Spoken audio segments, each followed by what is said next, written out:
Alright, so this is a suggestion via Patreon. The name of the video is Why College in America is So Expensive. Obviously the United States of America, guys. Either way, let's check it out. College in America. It's 4 years of all-nighters, cake stands, ethnically diverse welcome brochures, Pinterest-perfect dorm rooms, and crushing student debt. Absolutely. I have $69,812. $47,000. $90,000. $35,000. $350,000. That sounds more like it. Most likely that's some type of, maybe a master's, PhD. Most likely a PhD or a doctorate, guys. Just to let you guys know. It's probably something in that realm. I have a master's in fine art, and mine was closer to $200,000. $1,000 So I don't know. worth of student loans. My minimum student loan payment is $1,000 a month. It should take me about 10 years to pay that back. I will be roughly 36. 45 years old. I don't know how old I'll be when I pay that off. I was actually on campus at Penn State, and I saw that I had so much to pay, and it just was overwhelming. I didn't know how to do it. I never saw a number that big. I just went to school for a few months, found out that it was not what I wanted at all, and now I have this $40,000 extra dollars that I have to pay. And guys, just like in America, just like everything in America, everything is commercialized. Everything is money, money, money, debt, debt, debt, every single thing. And some of these things sometimes are scams, guys. I'm honestly in the camp right now of telling like the younger generation to just get a trade, period. If you are in America, just get a trade. If you're outside of America, bro, just go to college because it's not anywhere compared to what it costs here, right? But all right, let's get it. nothing really. Some of these trades pay more than if I wasn't paying degrees. This student debt, oh my God, I would just invest all of my money. It feels like I will have a roommate for the rest of my life because my debt is so much. You can't point at someone and say, this person made your student debt load so much more. It's the whole system. Right. So why is college so expensive? And is it worth it? Higher education today is made up of three main sectors. They all bring in money from tuition, but where they get the rest of their revenue varies. Public schools are your state schools, like SUNY or Iowa State. They get money from the government. Private for-profit schools, like the University of Phoenix or Capella University, get money from shareholders. And private nonprofits are those like Yale and American University. They get a lot of their money from donors. More on that later. But choosing a college hasn't always been so complicated. Guys. In 1636, America's first college was founded. You might have heard of it before, Harvard University. For hundreds of years, college in America was a pretty exclusive club to get into. But we've come a long way from Harvard's first graduating class of just 9 men in 1642. In 2018, more than 3 million Americans were expected to receive a college degree. The demographics of American higher education have been utterly transformed. In 1944, the GI Bill was signed into law, giving veterans money to attend school. The GI Bill, some veterans, looks after the money end too. That's right. Tuition is taken care of, funds are provided for laboratory fees, books, supplies, and equipment are included. Just a few years later, nearly half of Americans enrolled in college were veterans. You cannot underestimate the GI Bill. This educated an entire generation of men and some women too. And it opened the doors. People who hadn't even thought that they might go to college. The GI Bill changed what American families could aspire to. But not everyone was able to take full advantage of the bill's benefits. I didn't know she was going to point that out, but respect. It was significantly harder for women and people of color to get the tuition money and enroll in college. It wasn't just that, though. It was also like the housing benefits that came from the GI Bill also, guys. Ooh, it was tricky. It created a whole lot of educated and landowning people from there. But a very specific type of person, basically. Because of the widespread discrimination by both schools and banks. Dateline, Russia, October 4th, 1957. In a moment, the story. In the 50s, a little beach ball-sized satellite launched into space by the Soviet Union had a big impact on the American education system. The first Sputnik. People were worried about this clash between the Soviet Union and the United States, and suddenly it was popular to study science and math. It was patriotic. In the 60s, the civil rights movement helped push the doors open even wider to give women and people of color access to higher education. In those years, students at University of California schools paid less than $1,000 in registration fees, no tuition if you were a resident. But with the 70s came the Taxpayer Revolt. If you want something, you pay for it. Don't expect me to pay for it. It's your problem, not mine. And so what happened was the student loan process exploded.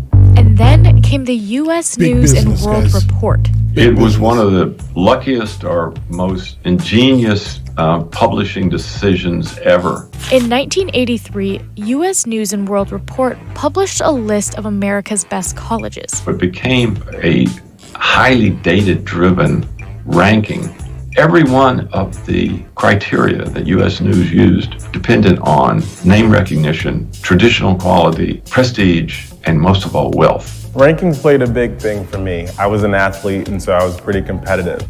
There have been a ton of new lists since the 1983 ranking, but the U.S. News and World Report still reigns king, and colleges keep a pretty close eye on it. If you ask them, they will say they pay no attention to it, but within the conference rooms of admissions office and provost office across the land, of course they are. I can assure you they pay very close attention to it. Right. One thing they're paying attention to are their test score averages. By the 90s, college started boosting base tuition and using the extra money to give merit-based scholarships to kids who tested well. The chief data strategist at U.S. News and World Report downplayed test scores as a major factor in their ranking, saying it's less than 8% of the methodology today, and that, quote, we've seen schools perform best in the rankings if they emphasize and perform strongly in student outcome areas, like graduation and retention rates. He also said they further decreased the weight of SAT and ACT scores. Tuition costs at both... And this is why the United States of America is, unfortunately, not getting smarter, even though they're going to college. Public and private colleges have... Like, they're allowing people with absolutely abysmal SATs and ACTs to get into college, and then represent our country later on.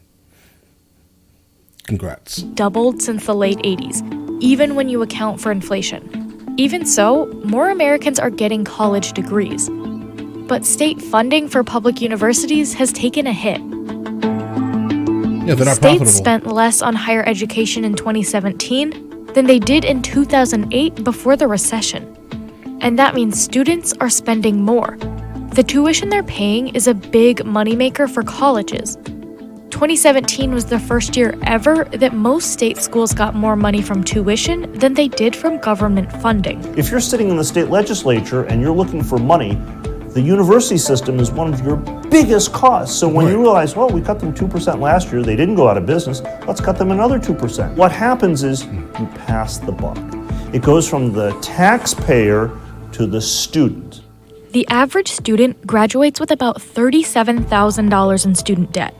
Altogether, that feels low, bro. The U.S. has $1.5 trillion of it. Guys, we are just like a debt shelter in the United States of America.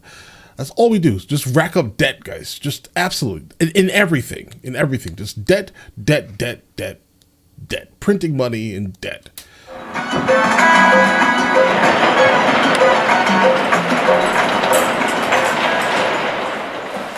I had this mindset that I was going to go to college, undergrad, and then I was going to go to graduate school and get my PhD. I thought that I would get through it and then come out on the other side with a job and then be able to pay it off, but that did not go according to plan. Rachel Brandt got her undergraduate degrees in math and economics from Iowa State. Then she moved to New York to pursue her master's in economics. She left grad school after her first semester to better cope with mental health issues she was going through.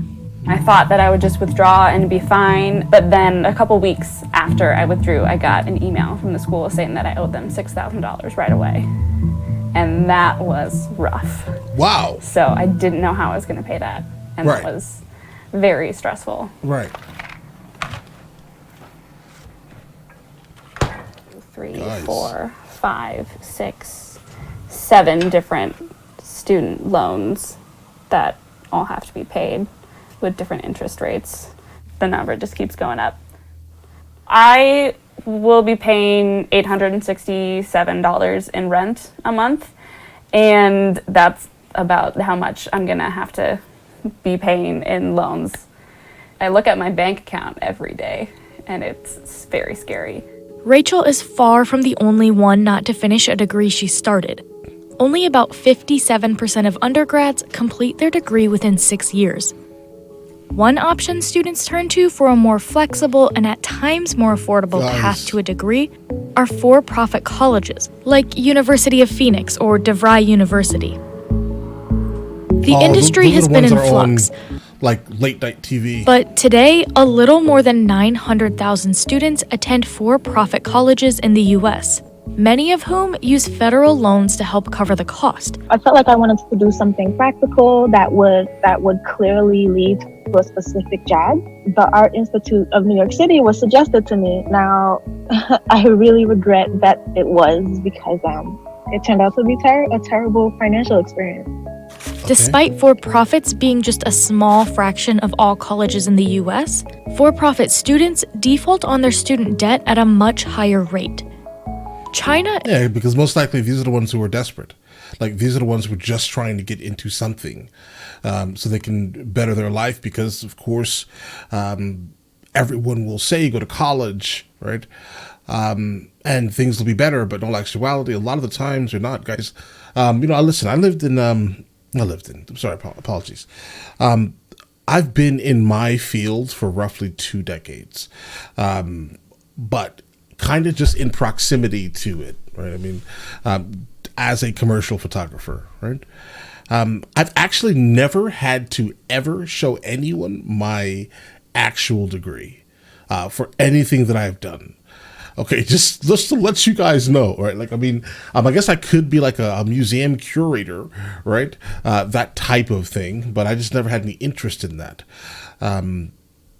It didn't pay as much as like my photography did, so it just never really made sense for me to, in a sense, downgrade to that, in comparison at least, because.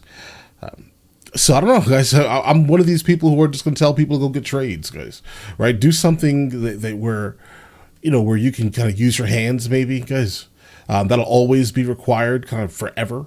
And a lot of these trades make more money than people who have this amount of student debt. Is a first-generation college student from New York who studied web design and interactive media at the Art Institute of New York City when it was run as a for-profit. I withdrew from the school. That was something I could have entirely taught myself using tutorials. For-profit schools date all the way back to colonial times. Not everyone could attend institutions like Harvard, so entrepreneurs saw a business opportunity and began teaching reading, writing, and trade skills for a fee. Benjamin Franklin was a big fan of for-profit schools and the practical skills they offered. In 1994, University of Phoenix's parent company, Apollo Education Group, went public and laid the groundwork for the for-profit education corporations of today.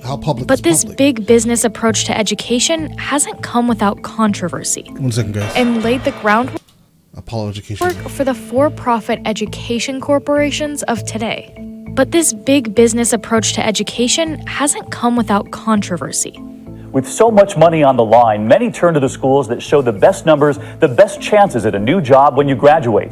But can you believe what some of those for-profit colleges tell you? When I went there for the so-called tour, it was basically a sales pitch. That should have been a red flag, but it wasn't because I was 18 at the time and you can make your own decisions. Who completed college.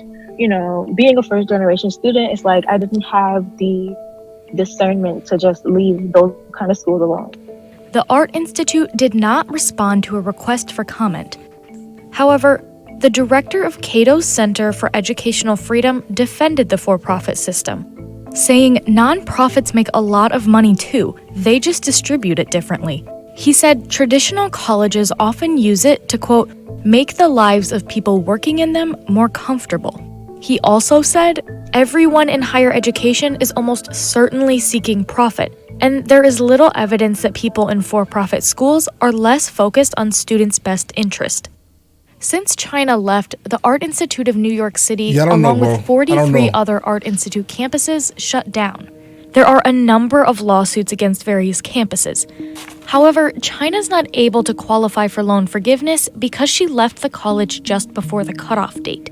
Wow. And she feels trapped. She is trapped. Since she hasn't paid off her student loans in full, she's not able to get her transcript. And she needs that to apply to state schools. So for now, she's enrolled in another for-profit school in the hopes of using the degree to apply to a master's program at a state school. I feel like these for-profit schools, they prey on people who already come from low-income backgrounds. Enter the nonprofits. Guys, I mean, listen, I think the for-profit schools are mainly for people who are just trying to get out of their exact situation. But I guess that's kind of what she just said. So, yeah, all right, makes sense. Amari Lilton is from St. Louis, but went to undergrad at a private college in Chicago. Okay. Now, she works at an advertising agency in New York City and is paying off her more than $40,000 in student debt. All right, well, she's doing well. You want to have the college dream without the student debt, because you're just coming into something and you feel like I'm going to have all this independence. I'll be able to pick my own classes. I'll have this freedom I've never had before. So you want to go to the coolest place you can. Every college wants to be the best. They want to compete with the next college. They want to attract the top students. That means they have to have the best facilities. They have to build new buildings. And remember tuition discounting? While the sticker price of nonprofit colleges are rising, so is the tuition discount rate. The price you see on a college website is higher than what many students end up actually paying. You would think that most of the money is going to the cost of running the school, but nearly half of undergrad tuition at nonprofits goes to help other people pay for their schooling. Amari didn't pay the full price of tuition at her private college, but she's still facing more debt than she was expecting. Lucky you. I just cried. Yeah, I just cried because I had no clue how I was going to do it. I dream about it. Like, it's always in my mind. Say I'm like going out to lunch and I'll just say like, oh my God, I hope this goes through because I know they just took my money out. Like, I just hope. I want to double my payments. But Wait. Are you using a debit card? Is that what she's saying? I think that's what she's saying here. Bro, throw that debit card away. Builds your credit. At the end of this year, so $2,000 a month. My goal is to not go into my 30s with debt. If I could go to Wells Fargo and say like, I want a portfolio with all my best investments, like help me out, they wouldn't take me seriously because I have $250 in the bank. So where do we go from here? I've been studying this for a long time and no, they'll take you. Well, I would personally say go to like Merrill Investing. Maybe not so much Wells Fargo because Wells Fargo has many issues, guys. All right, so definitely, if you're gonna do something like that, go to Merrill. Will they take you serious with $250? You may need $1,000. Just gonna be honest. Definitely start like a Merrill account with like $1,000, but they're definitely gonna prefer. They're gonna honestly every time you see them, they're gonna be like, more money, right? They want 20,000 before they actually seriously take you serious. So I don't know. Just don't go to Wells Fargo. Go to Merrill Investing. Advocating for reform, and this is the hardest type of problem to fix because it's structural. It's all of us. It's the whole market. Jarrett Freeman ran for New York State Senate in 2016 when he was just 26 years old. I declare my candidacy for New York State Senate. All right. And a big part of his platform was education and student debt. I was actually on campus and I saw that I had so much to pay and it just was overwhelming. I didn't know how to do it. I never saw a number that big. Americans are becoming less convinced that a college degree is worth it. In 2013, 53% of people thought a 4-year degree was worth it. In 2017, only 49% of people thought so. I think that it's so ingrained in your head that you have to go to college, that college is the next. Society does that. Our society very specifically does that, right? Because we need more people working at all times, guys, right? Let's be fully aware. We need more people working at all times in these jobs that require, that are now requiring these degrees for the sole purpose of funneling more money into the system. It's just a loop, bro. It's a loop. It's an absolute loop. Step after graduation, I think in hindsight, I see that college is not for everyone. Overall, I feel a little jaded about college being worth it for everyone, or at least for certain students directly out of high school. Knowing what I know now, I would have even taken a few years off before I went to college. There's this idea that 18-year-olds are supposed to know what they want in life. And now that I'm turning 25 tomorrow, I still don't know exactly what's going on. 18. That mindset could be a problem for the future job market. It's expected that by 2020, 65% of jobs in the US will require people to have some college education to even be considered. So there are a lot of jobs that require you to spend some money on school before they'll pay you to work. In many cases, that sum is a lot of money. Generally. Student debt is a national crisis. Unfortunately, we don't have bills on the floor that are actually addressing this. The reality is, there probably isn't just one solution that's going to solve everything. It'll take a lot of different approaches, and different approaches are being tested across America.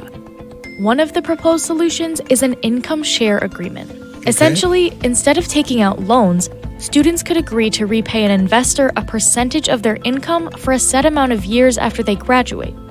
I'd be down for that. The idea has support from completely. Like, if that was a program, I'd be like, let's go invest some money into that, because it sounds like the ROI would be pretty solid. It's almost a guaranteed pretty solid. Petitions on both sides of the aisle. And some schools are starting to test it out. In New York City, Governor Cuomo implemented a program that gives middle-class residents free tuition at select state schools. And some billionaires like Bill Gates are giving their own money to try and fix the system. And of course, there's the idea to offer free college. I do not agree with free college. I think that... Go ahead, tell me why. When you give someone something for free, they do not realize the value of it. All right, now let me stop for a second, guys. I live half the year in Spain, where college is free. Everyone goes just straight out of high school. It's just the next level. Like how here we go, from elementary to middle school to high school to college, just instantly. It's not like I'm going to wait. Bro, that's the next stage that you need to go through, right? But obviously it's not like free. Well, it is free, but it's... In comparison, it's free, let's say. I think my wife said she spent maybe $1,000 total on her bachelor's in marketing, guys. Literally. What's happening here, bro? I spent almost $200,000 on a master's. She spent $1,000. One and 3 zeros, guys. That may be considered free. I think that has to be. It's not free. But that right there. Everyone just goes to college. It just is what it is. Everyone walks around with a certain level of education, right? You don't have to speak. For example, you run into someone in the south of Spain. You can almost guarantee that they're going to have a surface level of knowledge, right? Versus other countries where this type of thing is going on, right? And you can't just walk up to people and have a conversation with them because they may not be on your level intellectually, guys. They just may not be, period. I'm sorry to say it. But in Spain, I know I can go there and speak about whatever I want to about basically anyone, and at least everyone is going to have a basic level of intelligence. And that very specific thing comes from the fact that all these people are going to college. Everyone. There is no, I can't afford it, so I can't go. Everyone just goes. And the concept of someone saying they don't like free or extremely cheap college, it's super weird to me, bro. You're right now complaining about your student debt. Is it that you don't want people to be in touch. When Guys, you it's give such a weird someone thing. something for free, they do not realize the value of it. They've realized the value of it, and that's because they go all around the world and get jobs. That's what they do, bro. Literally, everywhere they can get a job anywhere because they're educated. It's just my opinion, and I think that there should be some cost associated with it. Free college is a great idea. $1,000. I Let's do am that. fully supportive of free college. The catch is, who's going to pay the bill? In other countries, Right. taxpayers foot most of the bill. The same people who pay for like the high schools in Spain are the same people who pay for the colleges. It's a tax, right? And I actually recently did the math on that tax. Guys, in the taxes in Spain are cheaper with basically free healthcare, free education. For me, for my exact situation, my taxes are cheaper in Spain than they are here. Guys, I have a flat tax in Spain. Here I pay 42% is what I pay every single year. So imagine, guys, 25% or 42%. Yeah, guys, I'm tripping. I think it's 42%. I'm pretty sure it's 42%. And so now imagine, guys, I get nothing for my taxes in the United States of America, while in Spain I get everything, guys, right? Extremely cheap dental. I can go to the pharmacy and basically get, for example, inhalers, right? I can go get an inhaler for like 25 cents, bro. Right? I get a tooth removed for $50. All right, guys, let's get it. So instead of paying student loans later in life, you're paying higher taxes. Roughly 24 countries across the world provide free or almost free college to its citizens. Yeah. The solution probably won't be that simple in the US, but with student debt rising and the need for a college degree becoming more and more important, the future of American education depends on figuring this out. Right. There you go, guys. This is a frustrating situation because, again, when I'm in the United States of America, I hear the student debt thing. Then I go to Spain, and then it's just like, it's not how that works, guys, right? And then hearing the excuse that people say, your taxes are going to be raised. If I was a Spanish citizen, my taxes would probably be almost exactly what they are in the United States, but minus 1%, I think. If I was a citizen, I'd be paying 41% or so of taxes in Spain, but I only pay 25% because I'm a resident that owns land, basically, guys. But all right, listen, you guys all have an absolutely amazing day. Let me know in the comments what you guys think.